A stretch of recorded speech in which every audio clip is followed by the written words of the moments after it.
Good evening. My name is Raj Gavurla, and to me, being a pluralist is simply I was born through Hindu parents.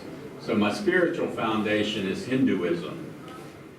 Now, as I've grown, I've learned, and what I believe is that all religions, or each religion,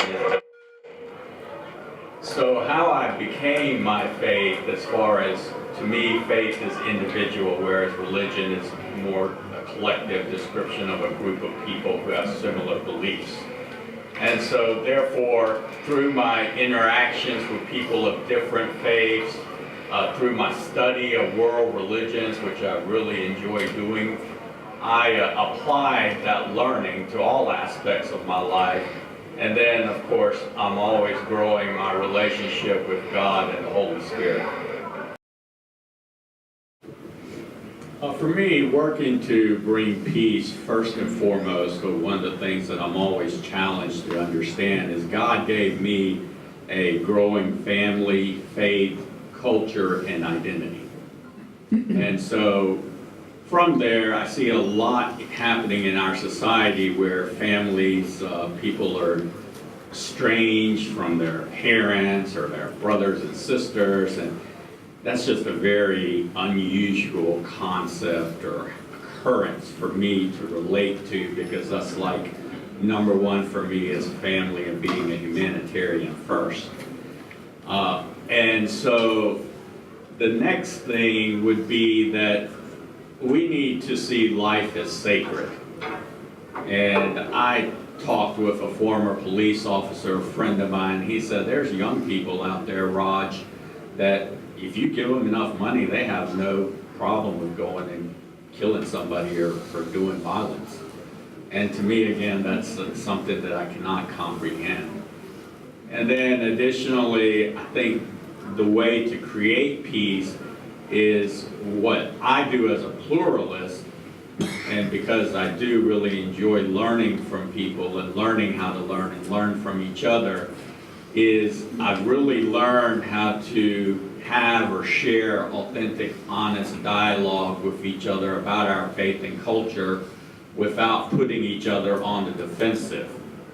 And when I have those conversations with people, it is amazing how we both really grow, and I think really that's the purpose of being able to connect with one another. As there's in the U.S. history, there's I think it's even it's e pluribus unum. So of many is one, and so one of the misconceptions of some of the especially Hinduism is that there's so many gods. Well, really, it's one God who has many forms, and then, of course, the Holy Spirit.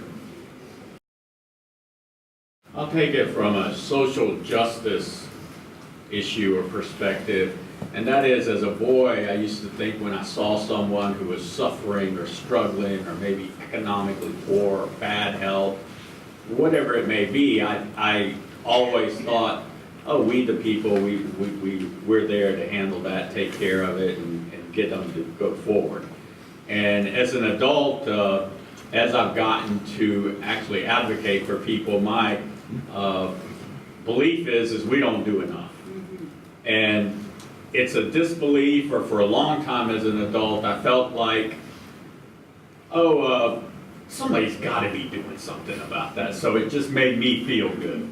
But I know from advocating for people that they've got to scratch and crawl and scratch and go and like prove their point, prove themselves, sometimes get laughed at.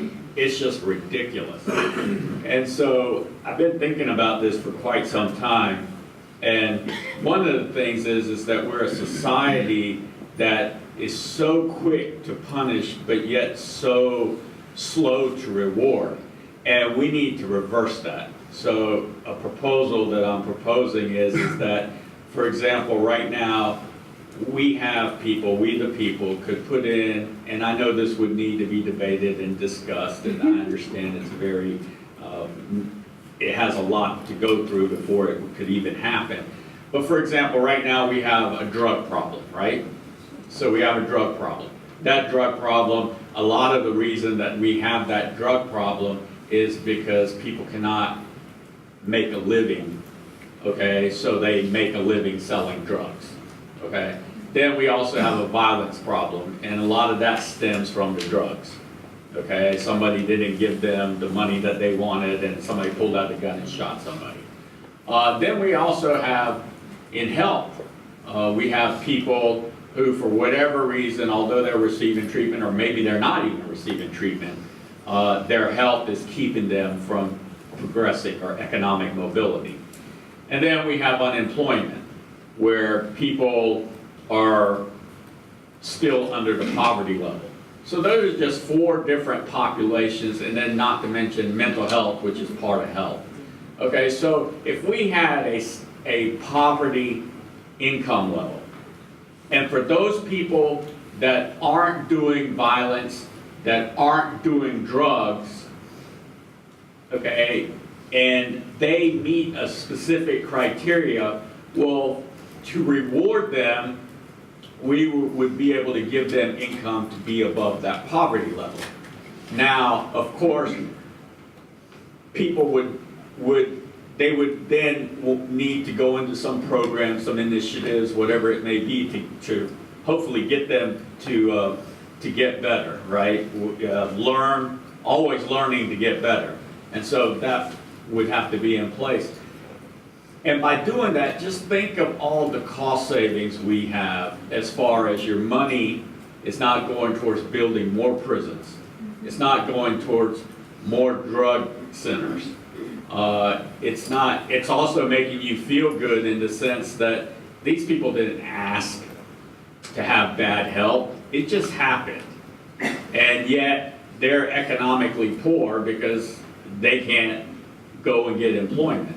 And I just think that's the type of suffering that we today could alleviate if we had the right capital flow and capital distribution to create that economic mobility. And that's the kind of rewarding that we need to do, because as we do that, then all those other costs that we are going into and investing into to house punishment goes away. And then of course some people will, for whatever reason, will do drugs or will do violence.